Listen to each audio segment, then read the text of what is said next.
For years, Star Wars lived on the small screen. Don't get me wrong, Disney Plus gave us some incredible storytelling.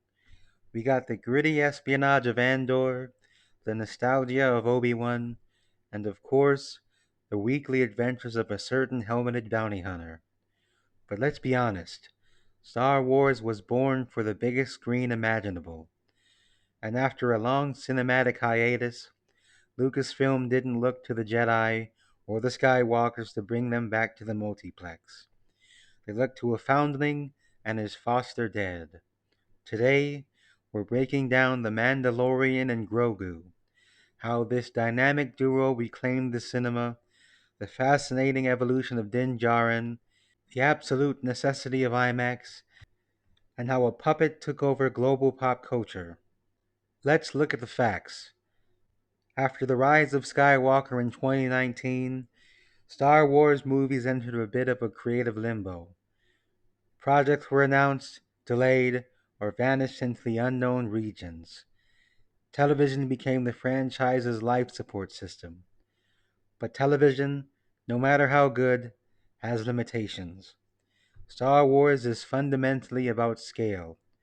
It's about the vastness of space, the crushing weight of a star destroyer, and the communal experience of hearing a seismic charge explode in a room full of hundreds of shouting fans. By choosing The Mandalorian Grogu as the triumphant return to theaters, Lucasfilm did something brilliant. They took the safest, most beloved bet in their modern portfolio and gave it to the budget, scope, and breathing room that only a theatrical release can provide. It wasn't just a movie, it was a statement that Star Wars belongs in the cinema. At the heart of this cinematic leap is the emotional core of the entire franchise, Din Djarin. When we first meet Mando, he was the ultimate warrior, a silent, ruthless weapon wrapped in Beskar, living by a strict, unyielding creed. He solved problems with a whistling bird or a vibroblade. But watching his arc evolve into the movie is a masterclass in character development. He had to transition from warrior to teacher. And being a teacher is way harder than fighting Moff Gideon. Din isn't just teaching Grogu how to use the Force or how to pilot the starfighter. He's teaching him how to navigate a hostile galaxy without losing his soul. In the movie, we see the beautiful friction of this dynamic. Every time Din draws his blaster, he has to remember that a pair of big, innocent eyes are watching his every move. He is shaping the future of Mandalore, one dad lesson at a time. Now, you can't talk about modern Star Wars movies without talking about how it's experienced. And for The Mandalorian and Grogu, IMAX isn't just a premium ticket price, it's a narrative tool. The Mandalorian TV show was a pioneer in using stagecraft, the massive LED volume screens. But scaling that technology up for a full-fledged IMAX release changes the game. Mudhorns look absolutely colossal. The roar of the N1 Starfighter's sublight drive literally shakes your theater seat. The expanded aspect ratio lets the audience breathe in the environment.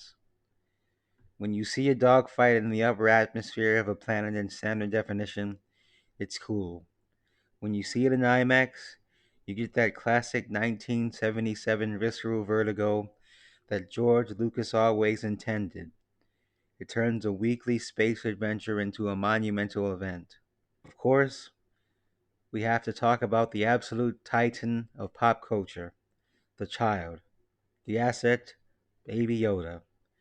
Before he was officially named Grogu, this little green toddler achieved something almost impossible in modern media: universal adoration.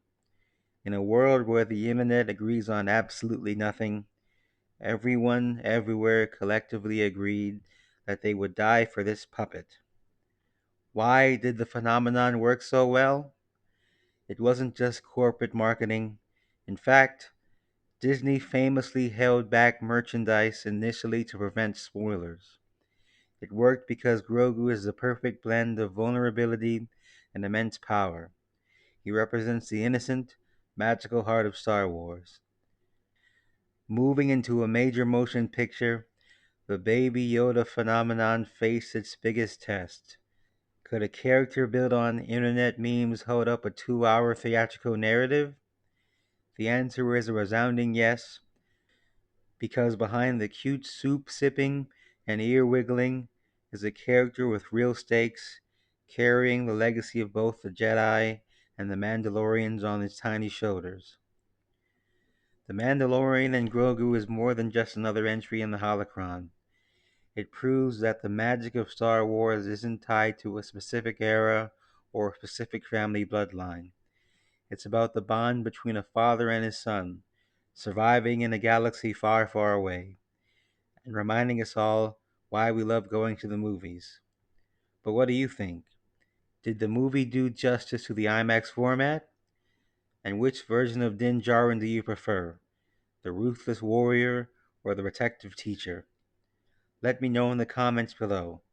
Don't forget to hit that subscribe button, punch it to light speed on the like button, and as always, this is the way.